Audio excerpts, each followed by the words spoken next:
मैं बाबा रामदेव बोल रहा हूं। मुझे राजस्थान में लोक देवता और बहुत बड़े समाज सुधारक के रूप में जाना और पूजा जाता है। मेरे कई चमत्कारों के कारण मुझे कृष्ण का अवतार भी माना जाता है। हिंदू समाज में मुझे रामदेव के नाम से पूजते हैं, तो वही मुस्लिम समाज में मुझे रामसा पीर के नाम से पूजा जाता है।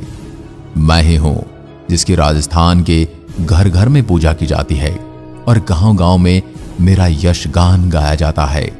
मैं वही रामदेव हूं जिसने अपनी भतीजी को दहेज में दे दिया था। मैं वही हूं जिसने पोकरण को एक खतरनाक राक्षस से मुक्त कराया था। मेरे मेले को मारवाड़ का कुंभ कहा जाता है और मेरे इस मेले में सबसे ज्यादा पैदल यात्री आते हैं। मैं ही हूं जिसने समाज में मौजूद छुआछूत से ऊपर उठकर मेघवाल जाति की महिलाओं को अपनी बहन बनाया। उसी महिला ने मेरे साथ समाधि ली। मेरा जन्म बाड़मेर के शिव तहसील के उड़कासमेर गांव में 1409 ईस्वी में भाद्रपद शुक्ल द्वितीय को हुआ था। मेरे पिता का नाम अजमल और मेरी माता का नाम मैणादे था। मेरे पिता पोकरण के सामंत थे और तमर वंश से संबंध रखते थे। मेरे जन्म को लेकर एक कथा प्रचलित है, जिसमें पहले मैं आपको उससे अवगत करा देता हूं। पोखरण तथा उसके आसपास के क्षेत्र पर मेरे पिताजी अजमाल जी महाराज का शासन चलता था। अजमाल जी महाराज निसंतान थे, जिस कारण वह काफी ज्यादा दुखी भी रहते थे। इसके अलावा पोखरण क्षेत्र में भैरव नाम के एक राक्षस का आतंक मचा हुआ था, जिसे अजमाल जी महाराज अपनी प्रजा की रक्षा के लिए कुछ नहीं कर पा रहे थे। अजमाल जी महाराज द्वारकाधीश भगवान श्री कृष्ण के अनन्य भक्त थे तथा कई वर्षों से पोकरण से पैदल द्वारकाधीश गुजरात की यात्रा करते थे। विक्रम संवत 1408 से 1409 में पिताजी अजमाल जी महाराज सुबह के समय में अपने राज्य के भ्रमण के लिए निकलते हैं। बारिश का समय था, काफी अच्छी बारिश हुई थी। इस कारण कई सारे किसान अपने खेत जोतने के लिए खेतों की तरफ जा रहे थे। तभी वहां लोग अजमाल जी महाराज को सामने आता देख वापस अपने घरों की तरफ रवाना हो जाते हैं। इस अजमाल जी महाराज काफी दुखी हो जाते हैं और उनसे पूछते हैं, इस बार बारिश तो काफी अच्छी हुई है, लेकिन आप अपने हल लेकर वापस घरों की ओर क्यों जा रहे हैं? तब उनसे एक भोले भाले किसान ने अजमाल जी महाराज को बताया कि महाराज, आप निसंतान हैं और निसंतान का मुंह देखकर खेत में बीज बोएंगे तो हमारे खेत में फसल अच्छी नहीं होगी। उस भोले भाले किसान की बात सुनकर अजमाल जी महाराज अपने घर आ जाते हैं और काफी दुखी मन से बैठ जाते हैं। तब मेरी मां मैणादे उनसे कहती कि इस तरीके से दुखी बैठने से कुछ नहीं होने वाला। आप इस बार फिर द्वारिकाधीश भगवान श्री कृष्ण के दर्शन के लिए द्वारका जाइए और उनसे विनती करके पुत्र प्राप्ति की कामना कीजिए। इसके बाद अजमाल जी महाराज पोकरण से द्वारका के लिए पैदल यात्रा पर रवाना हो जाते हैं। द्वारिका जाकर अजमाल जी महाराज द्वारिकाधीश मंदिर में भगवान कृष्ण की मूर्ति के सामने अपनी द्विधा सुनाते हैं, लेकिन भगवान कृष्ण की मूर्ति से उन्हें कोई जवाब नहीं मिलता। और जब अजमाल जी महाराज कृष्ण की मूर्ति के सामने देखते हैं तो उन्हें मूर्ति मुस्कुराती हुई नजर आती है। अजमाल जी को क्रोध आ जाता है और वह अपने साथ में भगवान के लिए भोग में जो लड्डू लाते हैं वह कृष्ण की मूर्ति को देकर मारते हैं। और उसी समय आकाश में बिजली कड़कती है और उस मंदिर का पुजारी आकर अजमाल जी महाराज से कहता है कि आप भगवान को यहां पर क्यों ढूंढ रहे हैं? भगवान तो इस समय समुद्र की गहराइयों में विश्राम कर रहे हैं और आप समुद्र में जाकर उनसे मिल लीजिए। अजमाल जी महाराज भगवान के प्रेम में अंधे थे तो उन्होंने समुद्र में छलांग लगा दी। कुछ गहराई में जाने पर उन्हें भगवान द्वारिकाधीश के दर्शन होते हैं। अजमाल जी महाराज भगवान कृष्ण को देखने के बाद इस सोच में पड़ जाते हैं कि द्वारिकाधीश खुद तो सिर पर पट्टी बांधे हैं, वो मेरी पीड़ा कैसे ठीक करेंगे? तब अजमाल जी उनसे बोलते हैं कि आपके सिर पर चोट किस चीज की आई है?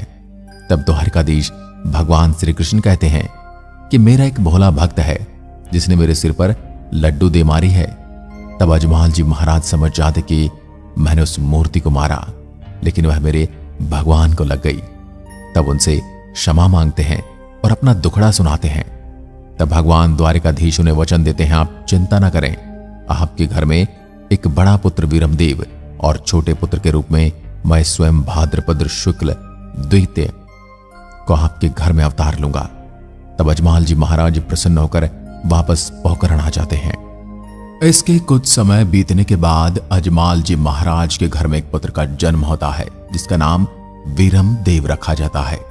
उसके कुछ समय बाद ही विक्रम संवत 1409 भाद्रपद शुक्ल द्वितीया को भगवान द्वारिकाधीश अपने बाल रूप में वीरम जी के पालने में अवतार लेते हैं।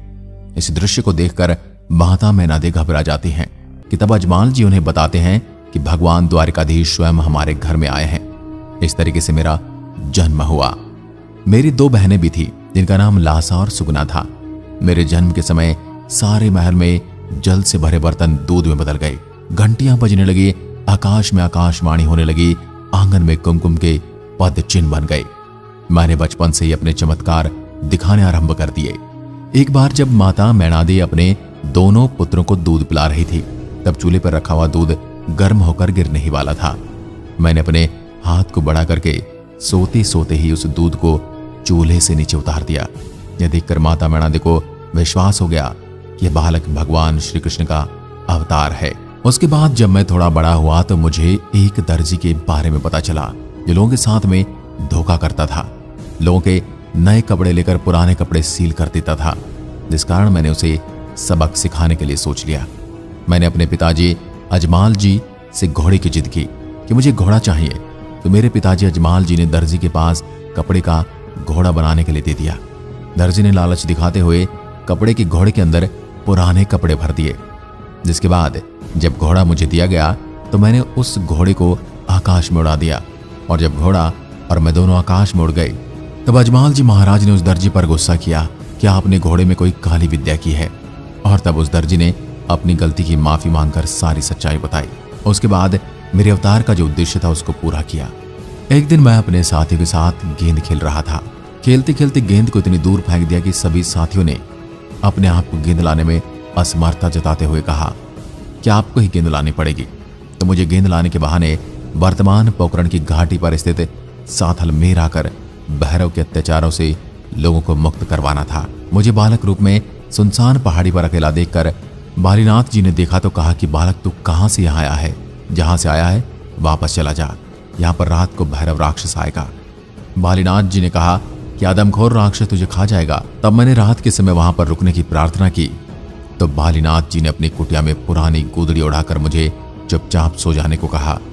अर्धरात्रि के समय भैरव राक्षस ने वहां आकर बालीनाथ जी से कहा, आपके पास कोई मनुष्य है, मुझे मनुष्य गंध आ रही है। तो बालीनाथ जी ने भैरव जी से कहा, यहाँ पर तो तूने 12-12 कोस तक पक्षी भी नहीं छोड़ा है, मनुष्य कहां से आएगा? तब मैं गुरु बालीनाथ द्वारा चुपचाप सो जाने का आदेश दिए जाने के कारण बोला तो कुछ नहीं, मगर अपने पैर से गोदड़ी को हिला दिया। तो भैरव की नजर गोदड़ी पर पड़ी और वह गोदड़ी को खींचने लगा, मगर चमत्कार से गोदड़ी द्रौपदी के चीर की तरफ बढ़ने लगी। तो बालीनाथ जी महाराज ने सोचा कि यह कोई सामान्य बालक नहीं है, जरूर कोई दिव्य बालक है। गोदड़ी को खींचते खींचते भैरव राक्षस हाँफ कर भागने लगा। तो मैंने उठकर बालीनाथ जी महाराज से आज्ञा लेकर भैरव राक्षस का वध कर लोगों को उसके आतंक से मुक्त किया। भैरव राक्षस को वध के बाद मैंने भैरव राक्षस की गुफा से उत्तर दिशा की तरफ कुआं खुदवाकर रोनीचा गांव बसाया। मेरे इन चमत्कारों के चर्चे दूर दूर तक सूर्य के प्रकाश की भांति फैलने लगे। उस समय मुगल साम्राज्य होने के कारण कट्टरपंथ भी चरम सीमा पर था। इस बात की सूचना मक्का में बैठे मुस्लिम मौलवियों को दी गई और उन्होंने कहा कि भारत में आपसे भी बड़ा एक पीर पैदा हुआ है, जो बहुत ही ज्यादा चमत्कारी है। इस बात की जांच करने के लिए मक्का से 5 पीर रामदेवरा के लिए रवाना हो गए। जब पीर रामदेवरा से 12 किलोमीटर दूर थे तब उन्होंने एक व्यक्ति को अपना घोड़ा चराते हुए देखा। तो उन्होंने कहा, हमें पोखरण जाना है, कौन सा रास्ता है? तब मैंने उन्हें रास्ता बताया और पूछा कि आपको पोखरण में क्या काम है? तो उन्होंने कहा कि हमें रामदेव जी महाराज से मिलना है। तब मैंने कहा कि मैं ही रामदेव हूं। तो इन पीरों को विश्वास नहीं हुआ, लेकिन जब बाद में मैंने थोड़ा विश्राम करने के लिए बोला तो पीरों ने बोला कि हमारे लिए आसन नहीं है। मैंने अपने चमत्कार से उनके बैठने की व्यवस्था की और उसके बाद पीरों को भोजन के लिए बोला, लेकिन पीरों ने भोजन करने से मना कर दिया और कहा कि हमारे कटोरे मक्का में ही रह गए हैं, हम हमारे कटोरों के बिना भोजन नहीं करते। तब मैंने अपना एक हाथ में मक्का की तरफ करके उनसे 5 पीरों के लिए 5 कटोरे ला दिए। जिन्हें देखकर पीर काफी अचंभित हो गए। जब उन्होंने अपने वही कटोरे देखे तब उन्होंने मुझे एक पदवी दी कि आप पीरों के पीर हैं। इसलिए आज कई लोग मुझे राम साहब पीर के नाम से भी जानते हैं और मुसलमान भी मुझे इसी कारण पूजते भी हैं। जहां पर मैंने 5 पीरों को चमत्कार दिया था वो जगह आज भी रामदेवरा से मात्र 12 किलोमीटर दूर पंच पीपली नाम से प्रसिद्ध है, जहां पर आपको आज भी वह स्थान देखने को मिल जाएगा जहां पर मैंने उन्हें भोजन करवाया था। मेरे चमत्कार को पर्चे के नाम से जाना जाता है और ऐसे ही जीवन में मैंने 24 पर्चे किए, जिसमें से प्रमुख थे उनके बारे में मैंने आपको बताया है। इसके अलावा थे सेठ बहुतराज की डूबती नाव उभारना, लक्खी बिंजारा का पर्चा, रानी नेतलदे का पर्चा, बहन सुगना को पर्चा, उसके अलावा 5 पीरों को पर्चा। संवत्सन 1426 में मेरा विवाह अमरकोट जो वर्तमान में पाकिस्तान में स्थित है, यहाँ के दलपत जी सोढ़ा की पुत्री नेतलदे के साथ मेरा विवाह हुआ। नेतलदे जन्म से विकलांग थी जो चल फिर नहीं सकती थी, मगर मैंने पूर्व जन्म में रुक्मणी नेतलदे को वचन दिया था कि मैं अगले जन्म में आपके साथ विवाह करूंगा। विवाह प्रसंग में नेतलदे को फेरे दिलवाने के लिए बैसाखियां लाई गई, मगर मैंने नेतलदे का हाथ पकड़कर खड़ा किया और वो अपने पैरों पर चलने लगी। इस तरह मेरा विवाह बड़े हर्षोल्लास के साथ मनाया गया था। दुल्हन नेतलदे ने अपने साथ ग्राम रामदेवरा पहुंचने पर अपनी बहन सुगमाबाई मुझे तिलक नहीं लगाने आई। तब इसका कारण पूछा गया तो पता चला कि उसके पुत्र यानी मेरे भांजे को सर्प ने डस लिया था। तब मैं स्वयं गया और अपने भांजे को उठाकर साथ लाया तो लोग हक्के बक्के से रह गए। मैं सिद्ध संत शूरवीर चमत्कारी कर्तव्यपरायण जनता के रक्षक और गौ सेवक के रूप में प्रसिद्ध हुआ। मैंने जाति व्यवस्था का विरोध करते हुए सामाजिक समरसता का संदेश दिया। मैंने जीव मात्र के प्रति दया, गुरु महिमा, पुरुषार्थ एवं मानव के गौरव को महत्व दिया। समाज में अछूत कहे जाने वाले वर्ग के साथ बैठकर भजन करना, दलित डालीबाई को बहन के रूप में पोषण करना, धार्मिक आडंबरों का विरोध करना तथा हिंदू मुस्लिम एकता पर बल देना आदि मेरे प्रमुख कार्य थे।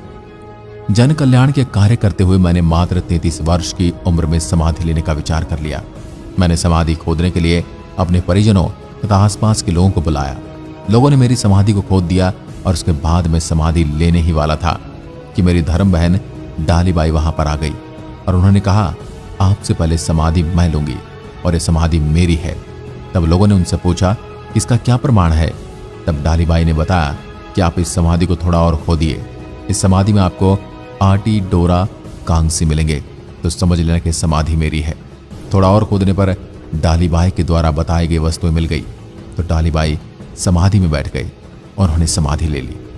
इसके दूसरे दिन मैंने डालीबाई की समाधि के थोड़ी ही दूरी पर अपनी समाधि खुदवाई और भाद्रपद एकादशी विक्रम संवत 1442 को मैंने अपने हाथ से श्रीफल लेकर सब बड़े बुजुर्गों को प्रणाम किया तथा सबने पुष्प चढ़ाकर मेरा अंतिम पूजन किया। मैंने समाधि में खड़े होकर सबके प्रति अपने अंतिम उपदेश देते हुए कहा कि प्रतिमा की शुक्ल पक्ष की दूज को पूजा पाठ भजन कीर्तन करके पर्वोत्सव मनाना, रात्रि जागरण करना। प्रतिवर्ष मेरे जन्मोत्सव के उपलक्ष्य में तथा अंतर्ध्यान समाधि होने की स्मृति में मेरे समाधि स्तर पर मेला लगेगा।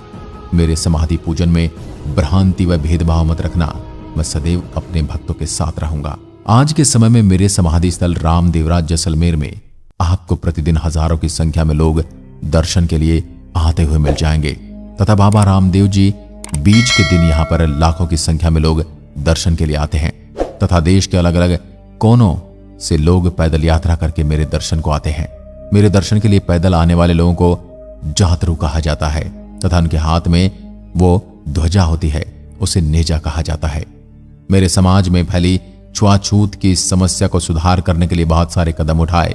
उसी के चलते डालीबाई ने मेरे साथ समाधि ली और उसी वजह से मेघवाल जाति को मेरे प्रमुख भक्त माना जाता है और उनको रिखिया कहा जाता है। अगर आप भी कभी रुणीजा आए हैं तो कमेंट करके जरूर बताएं और यहाँ कर आपको अपने जीवन में क्या चमत्कार महसूस हुए कमेंट में लिखें।